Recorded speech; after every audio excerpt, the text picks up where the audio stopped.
வணக்கம். நான் சுதர்ஷன் மகேஷ். பீகார் தேர்தல் முடிவுகள்லாம் வந்துருச்சு. அந்த தேர்தல் முடிவுகள் நமக்கு கொடுக்கக்கூடிய இன்ட்ரெஸ்டிங்கான ஃபேக்ட்ஸ் பத்தி தான் பேச போறோம். காணாமல் போன Jan Suraaj, Aam Aadmi parties and strike rate போட்டியிட்ட இடத்துல எவ்வளோ இடத்துல எல்லா கட்சிகளும் ஜெயிச்சிருக்கிறாங்க, அவர்களினுடைய ஸ்ட்ரைக் ரேட் என்ன அப்படின்றத பத்தியும் பேச போறோம்.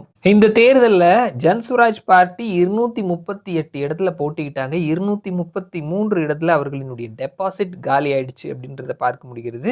டெபாசிட் பெற்ற அந்த வேட்பாளர்கள் அவர்களும் பார்த்தோம் அப்படின்னா என்டிஏ, மகாகட்பந்தன் அண்ட் ஏஐஎம்ஐஎம் இந்த 3 பேரினுடைய வெற்றியை பறிக்கிறதுல ஒரு ஸ்பாய்லரா இருந்திருக்கிறாங்க அப்படின்றத நம்ம ரிசல்ட்ஸ் வழியா பார்க்க முடிகிறது. அடுத்தது நம்ம பார்த்தோம் அப்படின்னா ஆம் ஆத்மி பார்ட்டி போட்டியிட்ட எல்லா தொகுதிகளிலையுமே அவர்களினுடைய டெபாசிட் காலி ஆயிடுச்சு அப்படின்றத நம்ம பார்க்க முடிகிறது. பீகாரினுடைய சிட்டிங் மினிஸ்டர்ஸ் 29 பேர் போட்டிட்டு இருந்தாங்க. 28 பேர் ஜெயிச்சிட்டாங்க. ஒரே ஒரு சுயேட்சை வேட்பாளர் ஜேடியு சிம்பல்ல போட்டியிட்ட சுமீத் சிங் அவர் மட்டும் தோல்வி அடைந்திருக்கிறாரு. அண்ட் அடுத்தது நம்ம வந்துட்டு வெற்றி சதவீதம் பெற்ற வாக்குகள் கிடையாது, ஸ்ட்ரைக் ரேட்னு சொல்லுவாங்க இல்லையா, கிரிக்கெட்லலாம் வந்துட்டு எவ்வளோ பால் ஃபேஸ் பண்ணி எவ்வளோ ரன் எடுத்துருக்குறாங்க அப்படின்ற ஸ்ட்ரைக் ரேட் சொல்லுவாங்க இல்லையா, அதன்படி நம்ம பார்த்தோம் அப்படின்னா பிஜேபி 90.09% வந்து வெற்றி பெற்றிருக்கிறாங்க.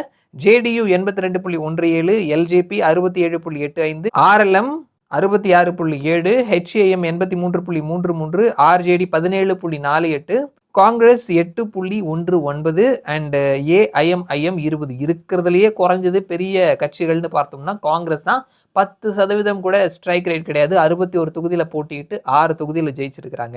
ஸோ இதுதான் வந்துட்டு பீகார் தேர்தலில் நம்ம தேர்தல் முடிஞ்சதுக்கு அப்புறமா பார்க்கக்கூடிய இன்ட்ரெஸ்டிங்கான ஃபேக்ட்ஸ். மறுபடியும் நான் உங்களை இன்னொரு வீடியோவில் சந்திக்கிறேன். அது வரைக்கும் நன்றி.